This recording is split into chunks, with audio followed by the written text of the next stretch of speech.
તમારી કંપનીનું નામ સત્યમ હોય ને તમે અસત્ય પ્રેક્ટિસિસ કરો એટલે 7,000 કરોડનો માણસ 7 વર્ષ સુધી રિગરસ ઇમ્પ્રિઝનમેન્ટમાં રહ્યો. દિવસમાં 3 વખત 3-piece સૂટ બદલતા હતા. એ વ્યક્તિ જેલમાં કેદીના કપડા પહેરીને ચટાઈ ઉપર સૂતા હતા. So even if the name of your company is Satyam and you go for asatya practices, even if you are the Sahara of thousands of families and build homes for thousands of people, you can still lie Besahara in Tihar for 4 years. Unethical and impure money તમને પ્રશ્ન લાવશે જ. તમે હજારો પરિવારના સહારા બન્યા હોય તો તિહારમાં બેસહારા રહ્યા ને. તમને બધાને નામ ને વ્યક્તિઓના ચહેરા ને બધું મનમાં આવી જતું હશે. તમે કિંગ ઓફ ધ સ્કાઈઝ હો તો પણ ભારત છોડવું પડે ઇન્ડિયન પાસપોર્ટ વગર. હા, અંગ્રેજીમાં એક કહેવત છે, done is done, it cannot B અનડન even if you go to London, but it will be અનડન from London. 2-3 ને જે પાછા લાવવાના છે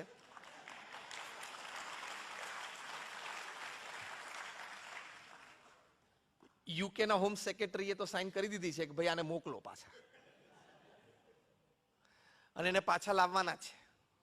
તમે કાગડિયા જોડે માથાકૂટ કરી હોય કે હીરા જોડે માથાકૂટ કરી હોય, પણ તમને લંડન થી પાછા લાવવાના છે. એટલે તમારો મની ઇમ્પ્યોર હશે ને, તમે સેફ નથી જ. કદાચ આખા સેમિનારમાંથી ઘણી સુંદર વાતો પણ આપણને પ્રાપ્ત થશે. એ સુંદરમાંની એક સુંદર વાત આ પણ છે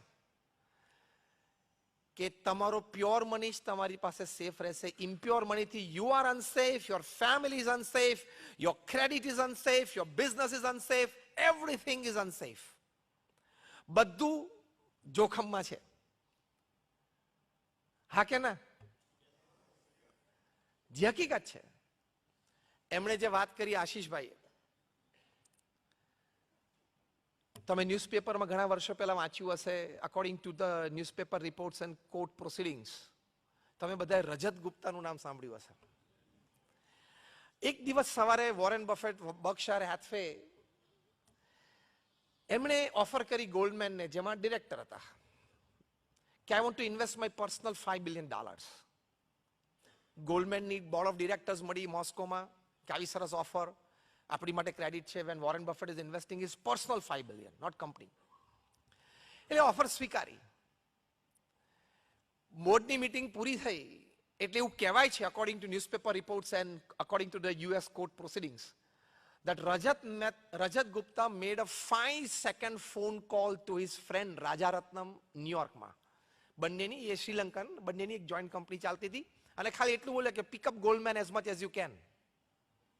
એટલે કે વોલ સ્ટ્રીટ કે નેસ્ડેક ને ઉછાળ, જેમ બોમ્બે સ્ટોક એક્સચેન્જ ને કોઈ ઉછાળે ને, આપણે 1-2 જણા મહેતા ઇત્યાદિ કે ઉછાળેલા છે ભૂતપૂર્વ. એટલે એને ગોલ્ડમેન પરચેસ કરવાનું ચાલુ કરી દીધું ગાંડાની જેમ. $1.5 to $2 million સ્ટોક્સ પિકઅપ કર્યો. નેક્સ્ટ ડે અનાઉન્સમેન્ટ થઈ, કારણ કે ખબર હતી કે આ અનાઉન્સમેન્ટ થશે એટલે ગોલ્ડમેનના શેરના ભાવ વધશે. અનાઉન્સમેન્ટ થઈ એટલે વધવા માંડ્યા. ઇનિશિયલ પરચેસિંગ ચાલુ રાખ્યું. બપોર પછી એમ લાગ્યું કે પીક ઉપર પહોંચી ગયું છે, એટલે વેચવાનું ચાલુ કરી દીધું. સાંજે બધું વેચી દીધું. According to the US court proceedings, they made a good $1.5 to $2.5 million profit. મજા આવે કે નહીં બોલો?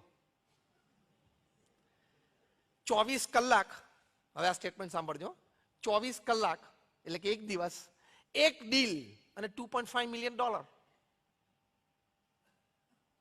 મજા આવી જાય ને? 16, 17, 18 કરોડ રૂપિયા 24 કલાકમાં. પણ ઇમ્પ્યોર મની છે. આ ઇઝ નોટ સેફ. ત્યાં ન્યુયોર્કમાં મેનહટનમાં એક ગવર્મેન્ટ એટોર્ની, પ્રીત ભરારા એમનું નામ, એમને થયું કે આવું કેવી રીતે બને? કોક આગલા દિવસે આટલું બધું ગોલ્ડમેન ઉપર તૂટી પડે, એના સ્ટોક્સ આવી રીતે ગાંડાની જેમ બાય કરે, બીજે દિવસે આવી કોઈક એનાઉન્સમેન્ટ થાય, સ્ટોક્સ રાઇઝ થાય ને આટલો મોટો પ્રોફિટ બનાવે. He must have sum inside information, and which is a big crime. Inside information is a big crime. બહુ મોટો ગુનો છે. કારણ કે નાના લોકો, નાની બચત વાળા, એ લોકોના પૈસામાં જાય છે ને. નાનો માણસ બિચારો ભિખારી થઈ જાય છે, કારણ કે એને તો કંઈક માહિતી છે જ નહીં. એને તો ભાવ વધવા માંડે એટલે બિચારો પૈસા નાખવા માંડ્યો અંદર. એટલે પછી ટ્રેક બેક, કોર્ટમાં કેસીસ ચાલ્યા. કોર્ટે રાજારત્નમને પૂછ્યું કે ડુ યુ એક્સેપ્ટ કે you had some inside information from the market? તો કે યસ, 12 વર્ષની જેલ. અત્યારે જેલમાં જ છે.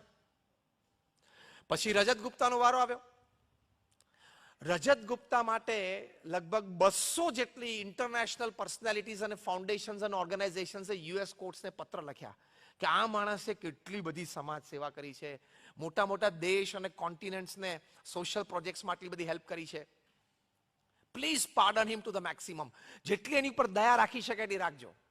તો પણ યુએસ કોર્ટે એને કીધું કે ડુ યુ એક્સેપ્ટ?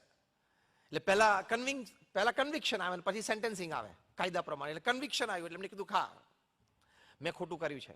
સેન્ટેન્સિંગમાં કીધું 2 years ઇન જેલ. રજત ગુપ્તા માટે એવો શબ્દ વપરાતો હતો, he was the corporate face of India in the western world. Conviction આવ્યું અને પછી સેન્ટેન્સિંગ આવ્યું ત્યારે પેક્ડ કોર્ટરૂમમાં પ્રેસ ગેલેરી પેક્ડ હતી.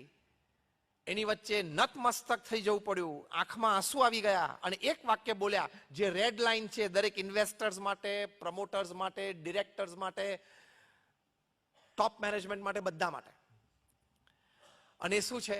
આઈ am quoting him now word to word and letter to letter. Rajat ગુપ્તાએ કીધું કે my 40 years of corporate image building has gone down in drain in a 5-second mistake. 40 વર્ષની મારી આંતરરાષ્ટ્રીય કારકિર્દી કોર્પોરેટ વર્લ્ડમાં એ મારી એક 5 સેકન્ડની ભૂલ માટે ધૂળધાણી થઈ ગઈ, ગટરમાં જતી રહી. એટલે ખોટું કરવું નહીં, ખોટા ધન ઉપાર્જન માટે પ્રયત્ન કરવો નહીં. નહીં તો આપણે આપણું જીવન ખોશું, પરિવાર બરબાદ થશે, તમારો નોકરી ધંધો વ્યવસાય બરબાદ થશે અને આ બધા કરતા વિશેષ પ્રતિષ્ઠા, આબરૂ બધું ખોઈ બેસશો. તમે જેમ ઇલેક્ટ્રિસિટી સાથે રમી ન શકો, જેમ ફાયર સાથે રમી ન શકો, પાણી સાથે રમી ના શકો, એમ અનીતિ સાથે પણ રમાય નહીં.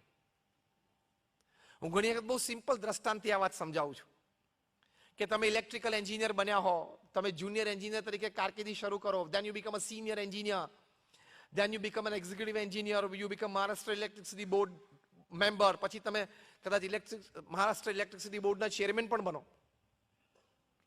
તમે fine on a fine Sunday morning તમે આમ ન્યૂઝપેપર વાંચતા હો, કપ ઓફ કોફી તમારી બાજુમાં હોય અને પ્લગની સામે આમ કોલર ઊંચો કરી અને ઇલેક્ટ્રિક પ્લગને કહી શકો કે તારું ડિસ્ટ્રીબ્યુશન આખા મહારાષ્ટ્રમાં મારા હાથમાં છે, હું ચેરમેન છું, આ મારી આંગળી છે, ધ્યાન રાખજે હું પ્લગમાં નાખું છું. એવું કહેવાય? અને ચેરમેન સાહેબ પોતે પ્લગ માંગણી નાખે તો મહારાષ્ટ્ર ઇલેક્ટ્રિસિટી બોર્ડના ચેરમેન પોતે પ્લગ માંગણી નાખે તો શું થાય? કેમ? Electricity doesn't know your post, position and power. In the same way,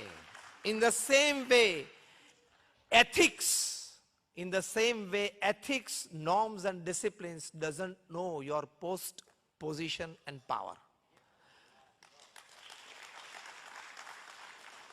જેમ ઇલેક્ટ્રિસિટી તમને હાર્ડ માસના જ ઓળખે છે, તમારા ચેરમેન પદને ઓળખતી નથી, એમ નીતિ નિયમ અને સિદ્ધાંત પણ તમારા હાર્ડ માસને જ ઓળખે છે, તમારા પદ પ્રતિષ્ઠાને ઓળખતી નથી. એક સેકન્ડમાં જેમ ઇલેક્ટ્રિસિટી બાળી નાખે એમ અનીતિ થઈ તો એક સેકન્ડમાં તમે હીરોમાંથી ઝીરો થઈ જાઓ. એટલે અમારા ગુરુહરિ પ્રમુખ સ્વામી મહારાજ એક સરસ વાત ખૂબ કરતા. કોઈ પણ સ્ટોક એક્સચેન્જની વાત આવે, કોઈ પણ અમારા હરિભક્ત હોય પ્રમુખ સ્વામી મહારાજ પાસે આશીર્વાદ લેવા આવે, કંઈક શેર બજારમાં રોકાણની વાત આવે, પ્રમુખ સ્વામી મહારાજ એક વાત એમને કાયમ કરતા. આશીષભાઈ તો હસતા હસતા પ્રવચનમાં એક વાક્ય બોલી ગયા કે આપણે તો સવારે ઇન્વેસ્ટ કરીને સાંજે પાછળનો પ્રોફિટ મેળવીને પાછું લઈ લઈને આપણે લોંગ ટર્મ ઇન્વેસ્ટમેન્ટ માનીએ છીએ. આપણી ઉપર એમને બહુ મોટો જોક અને કટાક્ષ મૂકી દીધો. પણ પ્રમુખ સ્વામી મહારાજ હંમેશા કહેતા કે કદાચ તમારે ઇન્વેસ્ટ કરવું હોય તો જેન્યુઅનલી ઇન્વેસ્ટ કરવું, લોંગ ટર્મ ઇન્વેસ્ટમેન્ટ માટે જવું અને ક્યારેય સટ્ટો ના રમવો.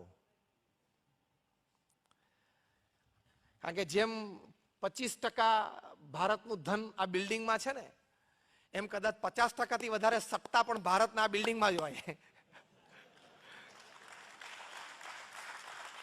એટલે ક્યારેય સટ્ટા તરફ ના જવું, એટલે કે જુગાર તરફ ના જવું. Genuine investment, Do it, fine, you are comfortable. Long term investment. So that is pure money, that is safe with you. By safety, what I mean actually, both worldly and divine. હું જે pure money is safe એની તમને વાત કરું છું એ દ્રષ્ટિએ કે જે money pure હશે ને એનું પહેલું લક્ષણ એ છે કે તમારી પાસે રહેશે, કોઈ ગેરમાર્ગે જતું નહીં રહે, કારણ કે એ શુદ્ધ લક્ષ્મી છે. શુદ્ધ લક્ષ્મી હોય ને એ પતિવ્રતા છે, લક્ષ્મીની સાથે લક્ષ્મીપતિ આવે જ. Gauravbhai, am I right? તમને આ વિશે બહુ સરસ એંગલથી ગૌરવભાઈજી વાત કરશે કે લક્ષ્મી શુદ્ધ હોય ને એ લક્ષ્મી સ્ત્રી છે અને પતિવ્રતા છે, એટલે જ્યાં શુદ્ધ લક્ષ્મી હોય ત્યાં લક્ષ્મીપતિ આવે જ, એટલે કે ભગવાન હોય જ. હા, ભગવાન આવે જ, હું ત્યાં આવું જ છું, હું ત્યાં રહું જ છું. હવે એટલે પહેલા એ તમારી પાસે રહે, તમારા હકનું હોય. બીજું, શુદ્ધ Lakshmi, pure money is safe in the sense કે એ મની તમારા ઘરમાં આવે એનાથી તમારા સંસ્કાર સચવાય અને સંવર્ધન થાય. અશુદ્ધ લક્ષ્મી આવશે ને તો સંસ્કાર પણ પરિવારજનોના બગડશે. આવતી પેઢીઓમાં સંસ્કારહીનતા આવશે જ. આ પણ શ્રીમદ ભાગવતમાં લખેલું જ છે. અને આઈ ટેલ યુ વેરી ફ્રેન્કલી કે અત્યારે નેશનલ ઇન્ટરનેશનલ સેમિનાર્સમાં 50,000થી વધારે રિસર્ચ પેપર્સ પ્રોડ્યુસ થયા છે by men of science, not just by men of saffron કે રિલિજન, વૈજ્ઞાનિકોએ, કે જેમાં કોઈક પ્રકારના ભગવાન સાથેના સંબંધથી તમારે physical, mental, emotional health, happiness, એનું કેવું સંવર્ધન થાય છે. આ બધી જ વાતો સાબિત થયેલી છે. ત્રીજું લક્ષણ જે પ્યોર મની, સેફ મનીનું એ છે કે you will be able to generate good and long term employment if your money is pure. કારણ કે એમાં દૈવી તત્વ રહેલું છે. લોંગ ટર્મ અને ગુડ એમ્પ્લોયમેન્ટ તમે જનરેટ કરી શકશો if your money is pure and that means it is safe. ચોથો અર્થ સેફ મનીનો એ છે કે એ તમારું ધન એમાંથી કોક અંશ સમાજ સેવા અથવા તો સ્પિરિચ્યુઅલ એટલે પ્રભુ સેવામાં ચોક્કસ નિયમિતપણે વપરાતું હશે. તો સમજવાનું, જો એવી વૃત્તિ તમારી હોય ને વપરાતું હોય તો that your money is pure. આ ચાર મોટા લક્ષણો છે પ્યોર મનીના. અને એ ચાર it is safe with you. પહેલું, એ કાયમ તમારી પાસે રહે, કોઈ ગેરમાર્ગે બહાર જતું ન રહે. બીજું, તમારા પરિવારજનો અને સંતાનોમાં સંસ્કારનું એ સિંચન કરે. ત્રીજું, એનાથી good and long term employment generate થાય. અને ચોથું, એમાંથી કંઈક ભાગ સમાજ સેવા અને પ્રભુ સેવા માટે વપરાય. અને top of the cake, icing on the cake, it gives you eternal peace. એ તમને કાયમ શાંતિ આપી શકે. એ ધન આપણા સત્શાસ્ત્રોની વાત છે. અને જે આ માર્ગે ચાલ્યા, પ્યોર મનીના માર્ગે ચાલ્યા, એમને આ બધું જ મળ્યું. ક્રેડિટ મળી અને આ બધું જ મળ્યું. સરદાર વલ્લભભાઈ પટેલ જ્યારે ડેપ્યુટી પ્રાઇમ મિનિસ્ટર અને યુનિયન હોમ મિનિસ્ટર હતા, પછી તે સમયે એમનો દેહાંત થયો. એમના દેહાંત સમયે આ બે પદ ઉપર હતા. ત્યારે એમનું બેંક એકાઉન્ટમાં 735 રૂપિયા હતા. તમે ઇમેજિન કરી શકો કે આટલી મોટા દેશના કોઈ ડેપ્યુટી પ્રાઇમ મિનિસ્ટર અને યુનિયન હોમ મિનિસ્ટર તરીકે દેહાંત વખતે એમના બેંક એકાઉન્ટમાં 735 જ રૂપિયા હોય. હું ઘણી વખત કહું છું કે 735 જ રૂપિયા હતા ને એટલે 2200 કરોડનું સ્ટેચ્યુ બન્યું, બાકી ના બનત.